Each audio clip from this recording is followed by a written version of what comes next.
کبھی سوچا ہے کہ قرآن پڑھنے سے کچھ لوگوں کی زندگی کیسے بدل جاتی ہے؟ جو کچھ آپ یہاں سنیں گے وہ صرف تفسیر نہیں، یہ آپ کی زندگی کا نظریہ بدل سکتا ہے۔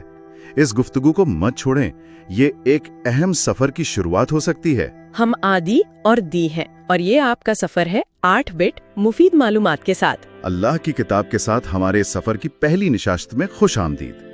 قدم بقدم آسان زبان میں اور دل کی گہرائیوں سے بات کریں گے۔ ہاں، اور یوٹیوب چینل کو سبسکرائب کرنا اور وہ جو گھنٹی ہے نا، اسے دبانا نہ بھولیں تاکہ ہماری گفتگو آپ تک سب سے پہلے پہنچے۔ ہم یہاں سورہ بسورہ آگے بڑھیں گے۔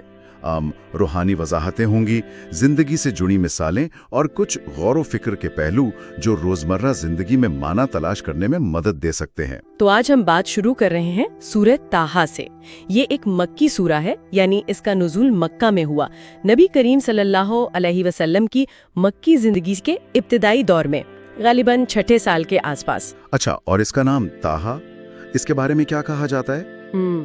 اس پر مختلف آراء ہیں، لیکن ایک تفسیر یہ ہے کہ اس کا مطلب ہے اے انسان۔ اے انسان، یعنی یہ براہ راست مخاطب کر رہی ہے، اور شاید یہی وجہ ہے کہ سورہ کا مرکزی پیغام ہی انسان کے لیے ہدایت ہے۔ جی بالکل، یہ سورہ شروع میں ہی واضح کر دیتی ہے آیات 2 اور 3 میں کہ قرآن اس لیے نہیں اتارا گیا کہ انسان مشقت میں پڑ جائے، بلکہ یہ تو ایک نصیحت ہے، ایک یاد دہانی ہے ان کے لیے جو اللہ سے ڈرتے ہیں۔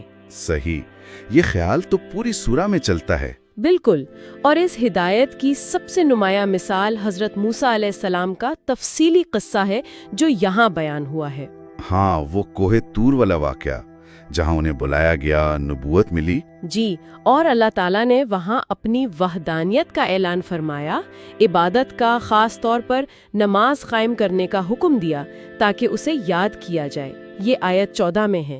اور مجھے ہمیشہ یہ بات بہت متاثر کرتی ہے کہ اللہ نے انہیں فرعون جیسے سرکش حکمران جو خدائی کا دعویٰ کر رہا تھا، اس کے پاس بھی نرمی سے بات کرنے کا حکم دیا ہے نا؟ آیات 43-44 میں۔ یقیناً اس میں دعوت دینے والوں کے لیے بہت بڑا سبق ہے، حکمت اور نرمی کتنی ضروری ہے۔ پھر وہ حضرت موسیٰ کی دعا، وہ کتنی جامع ہے، سینہ کھولنے کی، کام آسان کرنے کی، زبان کی گرہ کھولنے کی، اور حضرت ہارون کی مدد مانگنے کی بھی۔ یہ آیات 25 سے 35 تک ہیں۔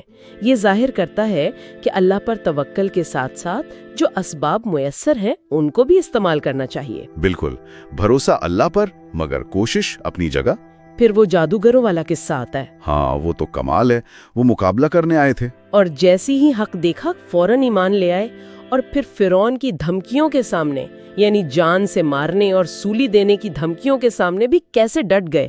آیات 70 سے 73 تک۔ یہ ایمان کی طاقت دکھاتا ہے کہ دنیاوی خوف ختم ہو جاتا ہے۔ جی، لیکن فوراً بعد بنی اسرائیل کا ذکر آتا ہے۔ جب حضرت موسیٰ طور پر گئے ہوئے تھے تو پیچھے سامری نے انہیں بہکا دیا اور وہ سونے کے بچھڑے کی پوجا کرنے لگے۔ ہاں، یہ آیات 85 سے 97 تک ہیں۔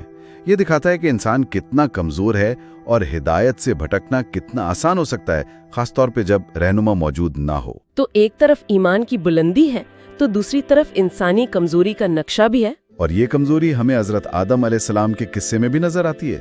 آیت 115 کہتی ہے کہ اللہ نے عہد لیا تھا مگر وہ بھول گئے، ان میں عزم کی پختگی نہ پائی گئی۔ جی، اور پھر شیطان کے بہکاوے میں آ کر منع کیے ہوئے درخت سے کھا لیا۔ آیات 120-21۔ لیکن پھر فوراً اللہ کی رحمت کا ذکر ہے۔ بالکل، اللہ نے ان کی توبہ قبول فرمائی اور انہیں ہدایت بخشی۔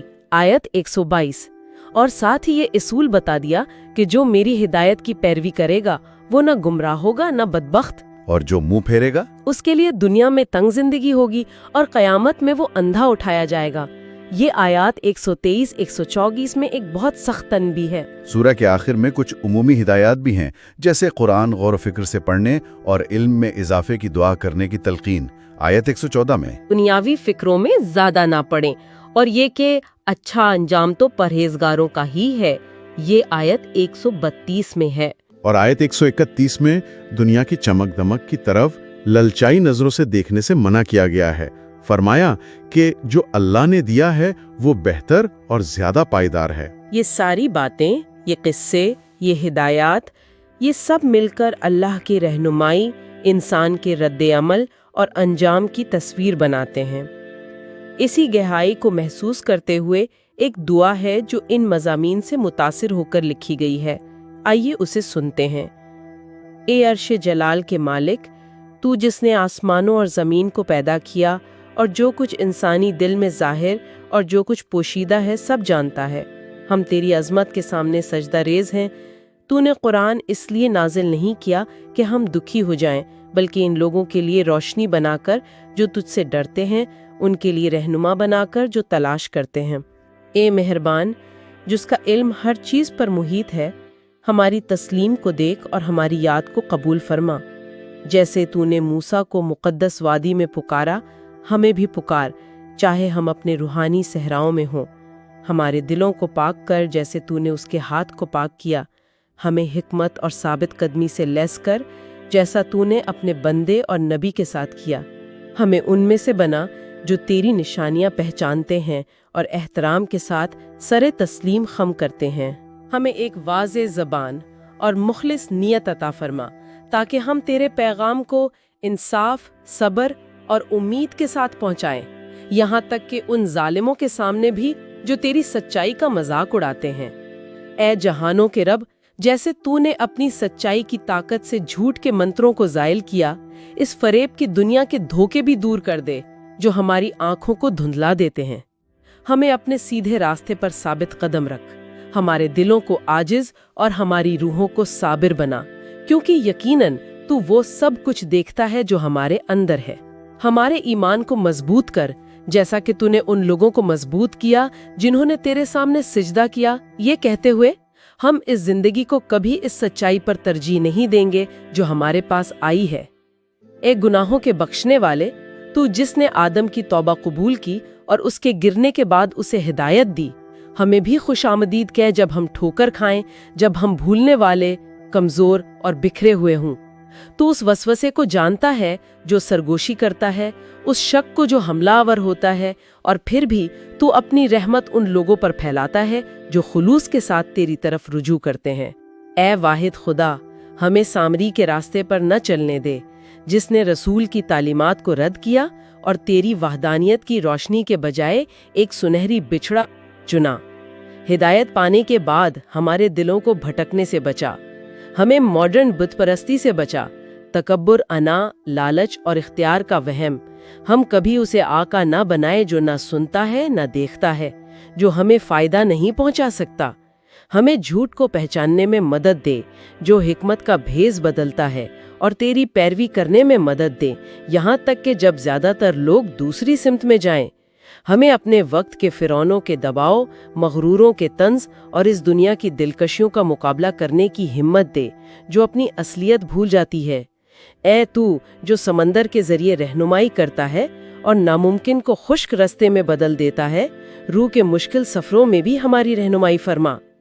ہمیں اس دن اندھے ہونے سے بچا جب ہماری آنکھیں دھندلا جائیں گی۔ ہمارے انتخاب کا وزن اس دن بوجھ نہ بنے جب ہر روح حساب دینے کے لیے دوبارہ زندہ کی جائے گی۔ ہر اس لمحے کے لیے ہمیں معاف کر دے جب ہم تیری یاد سے غفلت برتتے ہیں، اور ہمارے اندر مقصد، سچائی اور مسلسل ذکر کی زندگی گزارنے کی خواہش کو مضبوط کر۔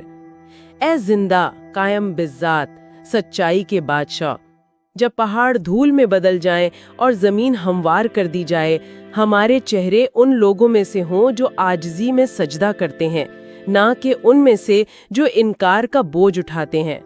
ہماری روحیں ان میں سے ہوں جنہوں نے بغیر کسی انحراف کے پکار کا جواب دیا، نہ کہ ان میں سے جو سرگوشی کرتے ہیں کہ زندگی صرف ایک دن تھی، کیونکہ انہوں نے تیری یاد دہانی پر دھیان نہیں دیا۔ اے رب جو سب کو پالنے والا ہے، ہمیں نماز میں خوشی، صبر میں ثابت قدمی اور رزق میں پاکیزگی عطا فرما۔ ہم دوسروں کی چمک دمک کی خواہش نہ کریں، بلکہ جو رزق تیری طرف سے آتا ہے وہ ہمارے لیے کافی ہے، کیونکہ وہ بہتر اور زیادہ پائیدار ہے۔ ہمیں ان لوگوں میں سے نہ ہونے دیں جو مادی کثرت میں رہتے ہیں لیکن روح کی کمی رکھتے ہیں۔ ہمیں ان لوگوں میں سے بنا جو علم کی روٹی سے پرورش پاتے ہیں اور ذکر کی غذا میں خوش ہوتے ہیں۔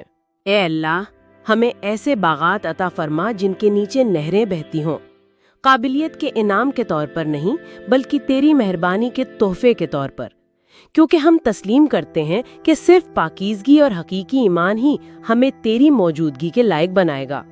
جب سور پھونکا جائے ہماری روحیں تیار ہوں، جب تیرا فرمان نازل ہو ہمارے دل پرسکون ہوں، جب سب جمع ہوں ہمیں ان لوگوں میں شمار کیا جائے جنہوں نے کہا رب میرے علم میں اضافہ فرما، اور آخر تک سیدھے راستے پر چلے۔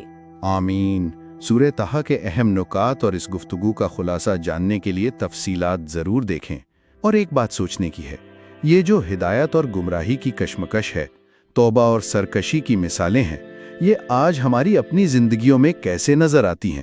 اللہ کرے کہ یہ ہم سب سننے والوں کے لیے نور اور خیر کی شروعات ہو۔